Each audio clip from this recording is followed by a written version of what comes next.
Go, Boily, go, go!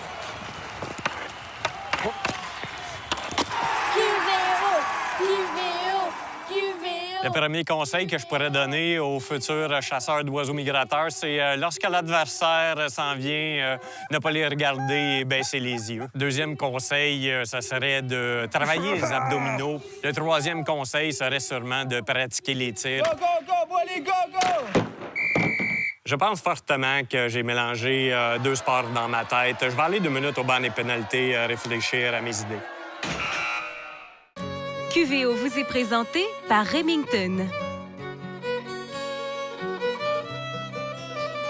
Can-Am BRP.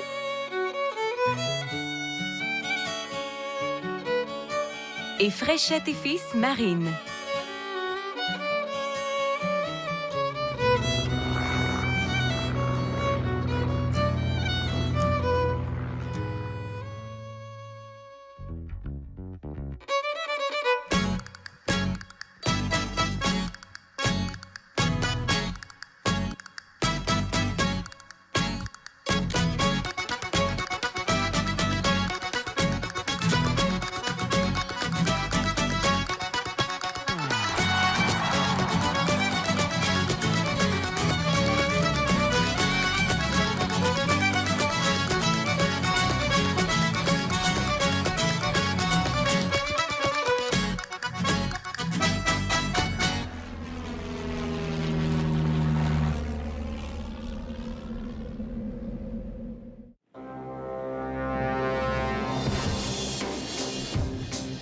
Bonjour, mon nom est José Boily pour Québec à vol d'oiseaux. Cette semaine, on vous accueille dans les terres agricoles du lac Saint-Jean. Qu'est-ce qu'on fait ici? C'est simple. On tente de chasser la sauvagine, la bernache, l'oie blanche.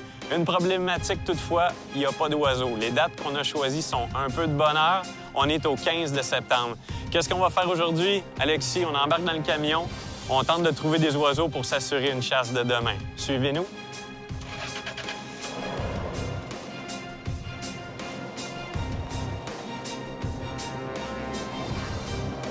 Ayant choisi de venir chasser au lac avant le début de la migration et avant l'arrivée des grands rassemblements de la mi-octobre, l'équipe de QVO, toujours assistée du guide Bernard Roberge, patrouille la campagne qui borde le grand plan d'eau. Quelques bernaches sont repérés en vol, mais rien pour remonter le moral des troupes. Le camion roule maintenant à vive allure car le guide, fidèle à ses habitudes, semble avoir trouvé un champ de rêve. Après plusieurs kilomètres de véhicule, on a finalement trouvé les outardes qu'on avait besoin. On parle de 400 à 500 individus. Assez d'oiseaux pour faire une chasse de qualité, une chasse qu'on va partager entre amis. Richard Norris et Hugo Coder, qui ont remporté les différents concours chassés avec QVO, se joindront aux deux frères Roberge du service du guide Labernois, ainsi qu'à José et Alexis. Les bernaches, de leur côté, se gavent en toute sécurité de grains de céréales oubliés au sol par la machinerie agricole.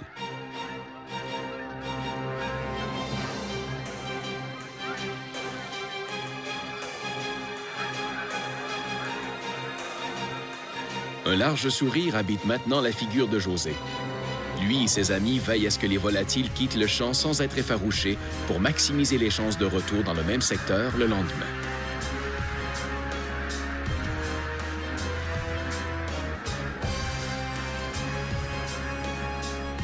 Bon, mais Bobby, on se fait un chin devant ces oiseaux-là. À demain matin. À demain matin.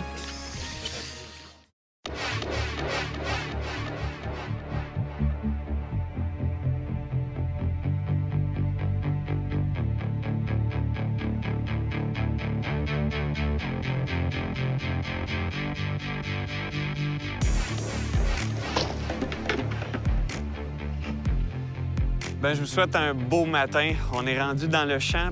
Pas exactement le champ qu'on avait en tête hier, bien qu'il y avait des oiseaux. On n'a pas été capable d'avoir la permission. On s'est placé en périphérie toutefois. Ce qu'on fait, on a placé les appelants. On essaie d'être le plus invitant possible pour que nos oiseaux arrivent droit devant nous. Les premières lueurs du jour facilitent le travail d'installation des caches et des appelants. Avant même le début de la chasse, un petit groupe de palmipèdes se présente dans la formation de plus de 100 statues de plastique.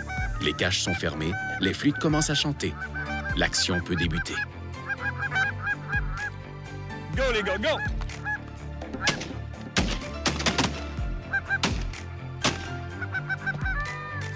puis on a été patient, on a tiré dans des oiseaux vraiment compromis. C'est parfait. OK, come back, Bob.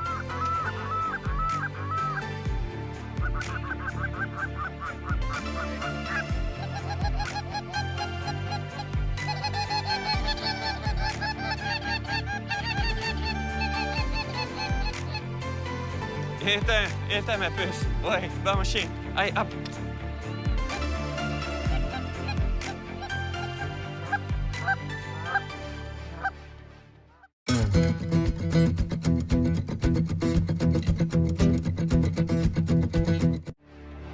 À la surprise générale, le petit matin offre une très grande quantité d'oiseaux. Le ciel sans nuages et l'absence de vent les gardent toutefois en altitude. La chasse s'annonce difficile, car les bernaches ont tout le temps voulu pour analyser l'installation des chasseurs.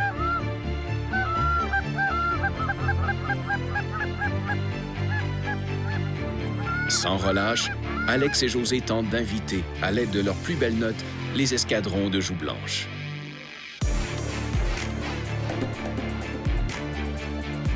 Les appels soutenus portent fruit. Un groupe se montre intéressé. OK, les gars, go, go!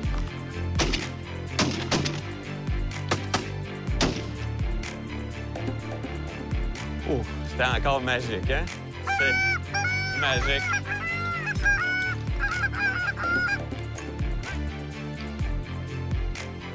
Malgré leur récent succès, les sportifs quittent les caches pour quelques instants. Un marathon voit le jour.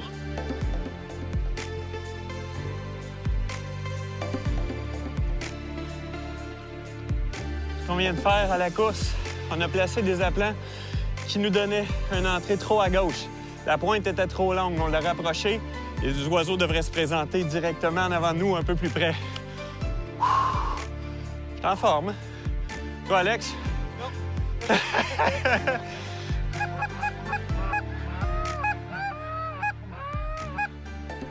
Là, il faut prendre une décision grave. Il y a énormément d'oiseaux, mais on n'arrive pas à les faire rentrer là où on a besoin pour tirer. Fait que ce qu'on va faire, on va retirer des caches. Je vais être le premier à m'enlever. Je vais m'en aller avec ma cache tombeau.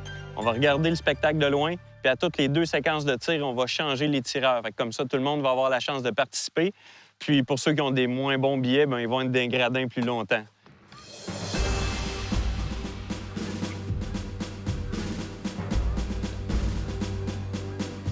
C'est ici qu'on va se reposer le temps que nos amis s'amusent. On va pouvoir commenter, on va devenir les commentateurs sportifs d'une partie de chasse à l'outarde. Ça risque d'être intéressant. Ici, on a une belle entrée au-dessus de moi. Ça vole déjà bien. Je pense que le meilleur s'en vient. Excuse-moi de te reprendre, José. Je pense que le meilleur s'en va. C'est le fun quand t'es boss, c'est que tu fais travailler le monde, puis tu récupères les profits. Bon, on lâche pas de ramasser, Bob. Tu peux par là. La chronique culinaire est une présentation du livre Chasser au Québec. Cette semaine, le chef Frédéric Cyr vous prépare un sauté d'outarde au gingembre. Je vous fais un petit sauté asiatique. Fait que voilà, on embarque là-dessus. Recette wok. Le plus long de cette recette-là, c'est de couper tous les légumes. J'aime bien ce genre de recette asiatique-là parce que c'est super, c'est épicé, il y a beaucoup de parfum. Oignon vert. Carottes. Les petites carottes nantaises, je les épluche pas.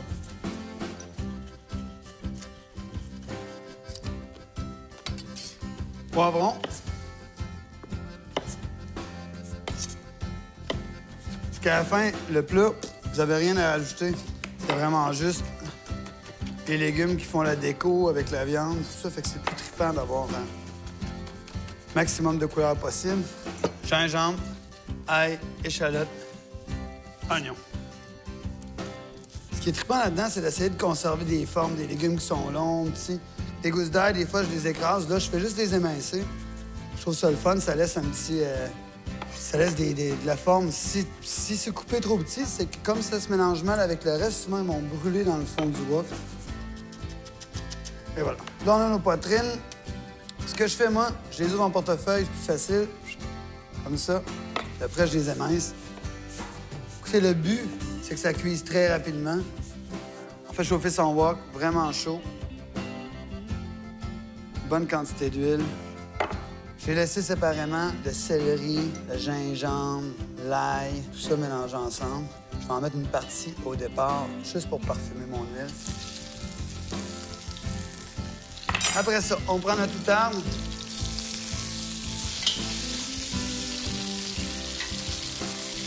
J'ajoute par-dessus le reste de l'ail, échalote, céleri, gingembre, carottes. Je garde un peu d'oignon vert, peut-être pour décorer à la fin.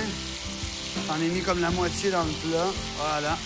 Nos légumes sont là. Je brasse pas trop. Maintenant, je laisse ma viande finir de cuire en dessous. Pendant ce temps-là, ce que je fais, j'ai acheté des petites pâtes fraîches pour faire un peu comme les vermicelles aux œufs asiatiques. J'en prends pour ce qu'on a là, la moitié. Je mets les pâtes dans l'eau chaude.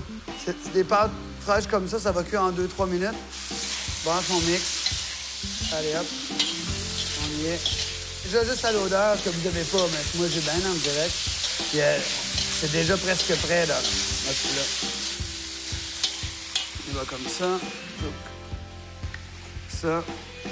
Poivre. Piment broyé. Sauce soya ou Worcestershire sauce. Nos pâtes sont prêtes. Allez, hop. On y met les pâtes. Oh. Attends, non.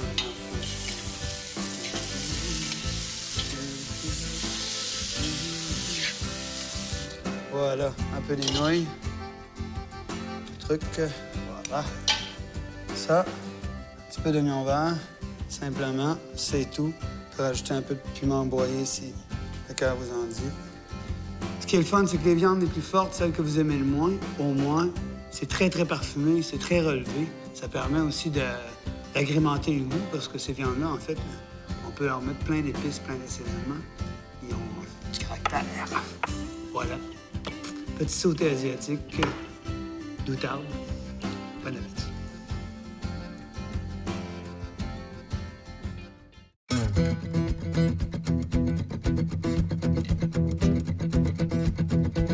Étant donné que les oiseaux sont futés, en tout cas plus futés qu'on pensait, on va chercher un champ pour cet après-midi avec un peu plus de broussailles, un peu plus de plantation qui va nous permettre de nous cacher un peu mieux.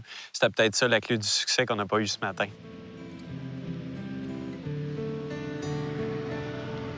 Vous vous souvenez du champ de céréales de la veille? La permission, on l'a eue parce qu'on utilise un VTT, un côte-à-côte qui nous permet d'amener notre remorque. Pour le propriétaire ici, il n'était pas question qu'on rentre sur la terre avec des camions. Il ne voulait pas qu'il y ait de roulière.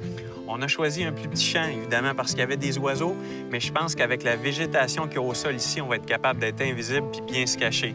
La remorque est à vider. Mes amis s'en viennent me rejoindre pour une petite chasse du soir. Sans trop se presser, car il n'y a aucune activité aérienne en milieu de journée, l'installation est à nouveau déployée.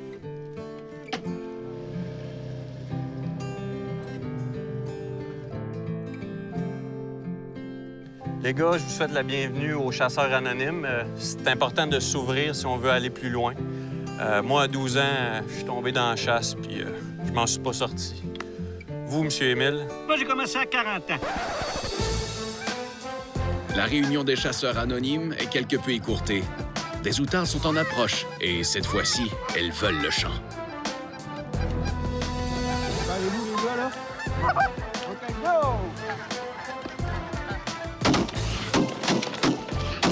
Trop loin. Come back.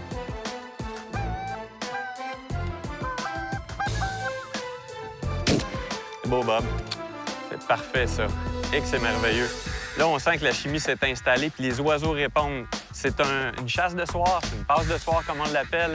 Puis les oiseaux ont faim, donc ils font pas 3 puis 4 tours. Ils n'ont pas l'avant-midi pour manger. Ils savent que c'est une demi-heure intense, puis pour nous aussi, c'est très intense. Les 5. OK, on lève maintenant, Bobby. Là.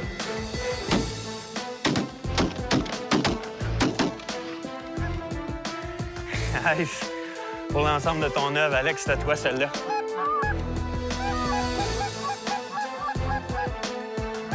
Contrairement à l'expérience du début de journée, les bernaches ne magasinent pas au-dessus des caches. Elles sont décidées à se joindre aux appelants. Comment? Reste dans cet angle-là.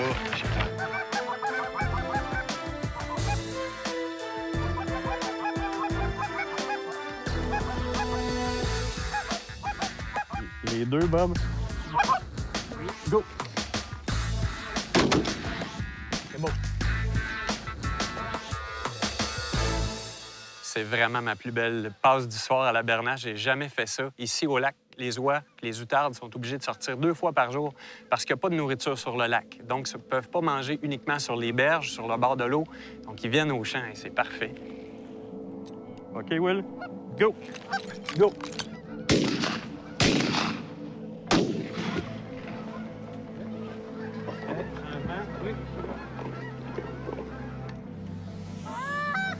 Maintenant en position éloignée, José et Alexis deviennent observateurs, histoire d'apprécier le spectacle d'un autre point de vue. OK, rentre-toi un petit peu, Alex. Recule, recule, recule, recule, recule. Ils s'en viennent.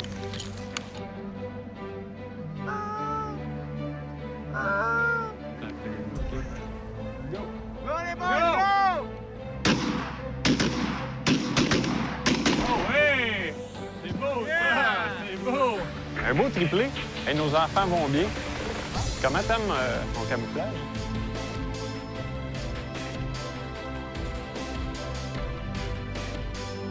Quelqu'un peut m'expliquer c'est quoi cette nouvelle danse? C'était un prélèvement de qualité ce soir. On est loin de nos limites, mais la serviette blanche est sortie. C'est la fin. OK, les gars! Les gars! Non. Cachez-vous! Je suis plus sûr.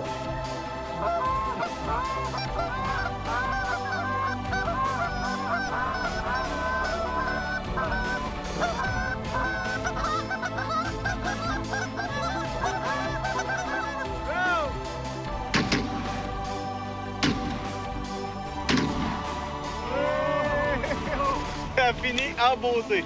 Moi, là, je suis comme Guy Lafleur. Je veux finir sur une lancée. Hey, c'est beau, les gars! La chronique L'indispensable est une présentation des pourvoiries de la Côte-Nord. Lorsque l'on parle d'indispensable pour la chasse à l'outarde, les caches de style tombeau nous viennent tout de suite à l'esprit. Pour avoir du succès au champ, il faut être invisible à travers les appelants pour que nos appels partent de ceux-ci et non de l'extérieur de l'installation. Avec les années, on s'est aperçu que les oiseaux détectent les caches trop hautes et surtout détectent l'ombre qu'elles créent au sol les journées de grande lumière. Son habitacle, de style sac de couchage auquel on peut accrocher de la végétation, et son couvre-chef rétractable vous font vraiment disparaître. Légère et facile à transporter grâce à son système de bretelles, elle vous suivra partout dans vos histoires de chasse. Disparaître pour mieux apparaître devant des oiseaux en approche finale, voilà la mission d'une cache adaptée, indispensable pour la chasse à l'outarde.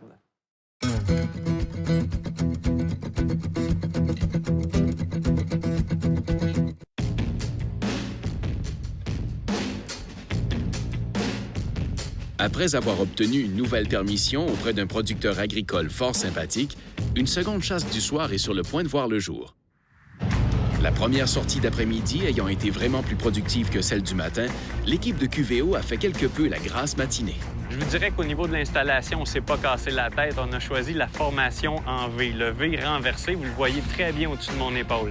Le vent est dans ce sens. Les oiseaux vont arriver et vont se jeter au centre du V. Pour ce qui est des caches, elles sont sur ma droite, entre les appelants. L'action s'en vient. Hyperactif du drapeau, M. Boily?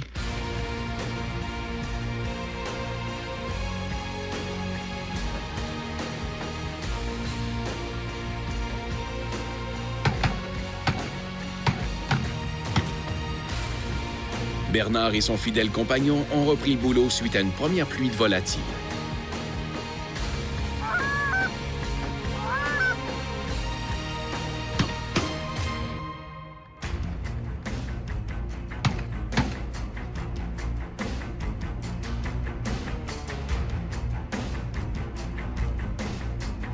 Les appels d'Alexis s'unissent avec ceux des bernaches en approche finale. Quelle symphonie! José attend le positionnement parfait des oiseaux en vol pour que chacun de ses tireurs puisse faire feu devant lui. Pas question de tirer une bernache au sol.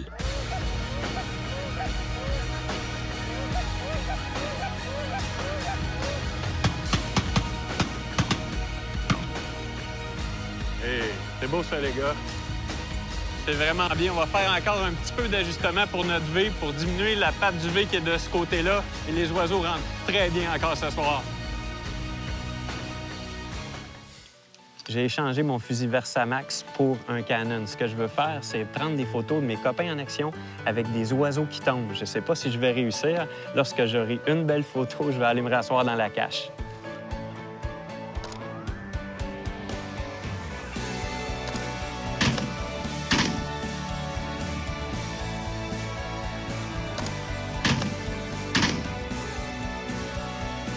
Je vais me reprendre.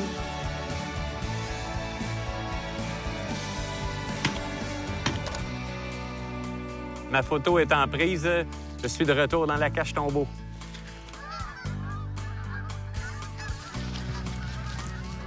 Les outardes qui, au départ, semblaient quasi absentes, sont bel et bien arrivées, au grand plaisir de nos sportifs.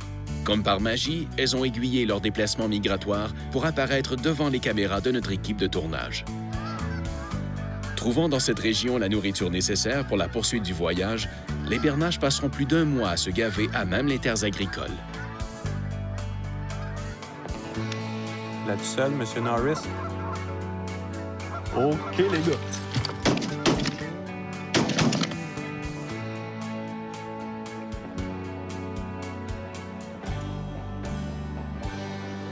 Cette dernière récolte marque la fin des hostilités. Les oiseaux retrouveront leur quiétude et passeront la nuit à se faire bercer sur les flots du grand lac Saint-Jean. De leur côté, nos sportifs, après avoir tout remisé dans la remorque, amorceront eux aussi une migration vers la maison.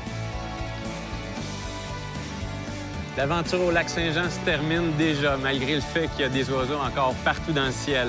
Un gros merci à Bernard Roberge qui nous a une fois de plus trouvé des terres de qualité. Vous vous demandez pourquoi je porte la casquette noire et blanche? C'est simple, je voulais ressembler à un derrière d'outarde. Suivez-nous dans nos aventures. Québec à vol d'oiseau.